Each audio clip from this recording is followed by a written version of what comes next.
Sering ngerasa pusing atau ribet kalau harus ngurus dokumen penting kayak NPWP atau paspor? Tenang, Anda nggak sendirian kok.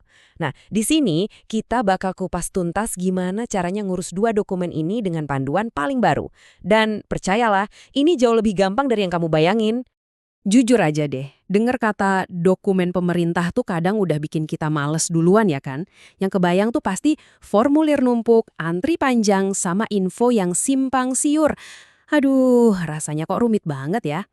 Tapi gimana kalau saya bilang prosesnya sekarang tuh jauh lebih simpel dari bayangan kita semua? Tenang, dengan panduan yang pas, semua kerumitan itu bisa kita singkirin bareng-bareng. Oke, yuk kita mulai.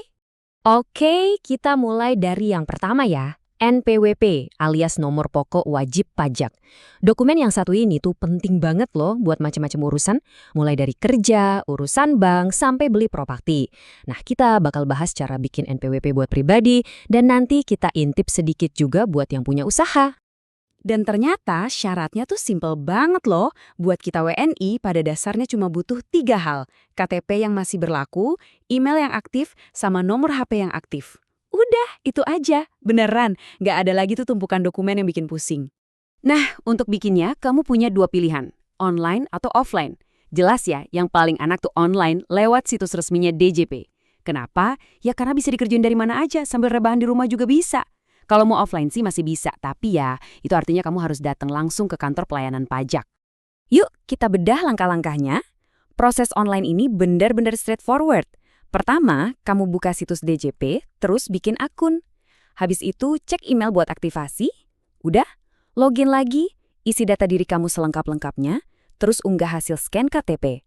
Terakhir, tinggal klik kirim. Selesai deh, tinggal nunggu verifikasi aja. Dan ini dia bagian terbaiknya. Begitu permohonan kamu disetujui, ENPWP alias versi digitalnya itu bisa langsung di-download. Wah, ini beneran game changer loh. Soalnya bisa langsung kamu pakai buat keperluan mendesak, kayak ngelamar kerja atau ngajuin KPR, tanpa harus nunggu kartu fisiknya datang. Nanti kartu fisiknya bakal dikirim otomatis kok ke alamat kamu. Nah, sekilas aja nih buat yang punya bisnis atau badan usaha. Syaratnya emang sedikit beda ya. Kamu bakal butuh dokumen legalitas usaha kayak akta pendirian sama NIB. Prosesnya sih mirip-mirip, bisa online juga. Cuma ya, formulir dan dokumen yang diupload beda, disesuaikan untuk badan usaha. Oke, urusan NPWP kelar. Sekarang kita pindah ke paspor. Kalau dulu bikin paspor itu identik sama antre dari subuh, wah, sekarang lupakan deh cerita lama itu. Kuncinya cuma satu, aplikasi M-Paspor. Jadi, M-Paspor itu apa sih? Ini adalah aplikasi, dan ingat ya, ini resmi dari Direktorat Jenderal Imigrasi. Jadi semua urusan paspor kamu, mulai dari daftar, bayar, sampai bikin janji temu, semuanya ada di satu aplikasi ini. Jadi, pastikan kamu download aplikasi yang bener ya, jangan sampai salah. Oke, dokumennya apa aja yang perlu disiapin? Gampang kok, cuma 3. Pertama, KTP. Kedua, kartu keluarga. Nah, yang ketiga ini, kamu tinggal pilih salah satu aja. Bisa akta kelahiran, buku nikah, atau ijazah. Pilih aja mana yang paling gampang kamu temuin. Nanti semua ini tinggal di-upload ke aplikasinya. Prosesnya gimana? Gini nih alurnya. Kamu unduh M-Paspor, terus bikin akun. Isi data, unggah dokumen-dokumen yang tagih. Nah, ini nih yang asik. Kamu bisa pilih sendiri mau datang ke kantor imigrasi mana dan jam berapa, sesuai jadwal kamu. Jadi pas hari H, kamu datang cuma buat foto, rekam sidik jari, sama wawancara singkat. Abis itu tinggal bayar dan nunggu notis kalau paspornya udah jadi dan siap diambil. Praktis banget kan? Terus biayanya berapa? Nah, ini tarif resminya ya. Kalau paspor biasa yang 48 halaman itu Rp350.000. Kalau yang elektronik itu Rp650.000. Bedanya apa sih yang elektronik? Wah, ini lebih canggih, ada chipnya. Jadi kamu bisa lewat autogate imigrasi di banyak bandara, nggak perlu antri lagi sama petugas. Anggap aja investasi kecil buat perjalanan yang lebih nyaman. Dan ingat, ini harga final, nggak ada biaya-biaya tambahan lain. Nah, sekarang gimana kalau mau perpanjang paspor yang udah mau habis masa berlakunya? Ada kabar baik nih, prosesnya justru lebih gampang dan lebih cepat lagi. Eits, tapi ada syaratnya ya. Proses gampang ini berlaku kalau paspor lama kamu belum lewat masa berlaku terlalu lama. Ya, kurang dari 5 tahun lah. Dan kondisinya juga nggak rusak parah, misalnya sobek atau kena air. Kalau kamu memenuhi syarat ini, wah prosesnya bakal cepat banget. Langkahnya super simple. Buka lagi aplikasi M-Paspor, tapi sekarang pilih menu penggantian paspor. Kamu cuma perlu upload foto KTP sama paspor lama.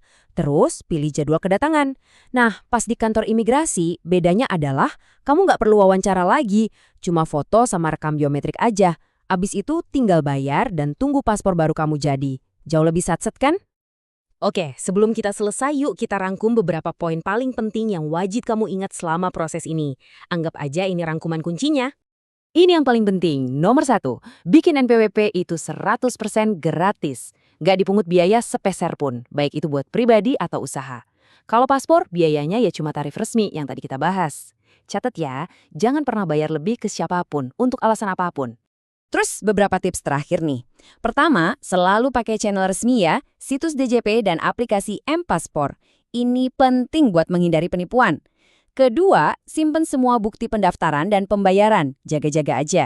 Dan terakhir soal waktu, ya harap sabar sedikit. Proses NPWP itu biasanya 1-3 hari kerja. Kalau paspor sekitar 3-7 hari kerja. Nah, jadi gitu dia panduan lengkapnya. Ternyata nggak seserem yang kita bayangin kan? Kuncinya cuma satu, pakai informasi yang benar dan lewat jalur yang resmi. Semuanya jadi gampang dan terkendali. Jadi sekarang pertanyaannya buat kamu. Udah siap ngurus dokumen penting kamu selanjutnya?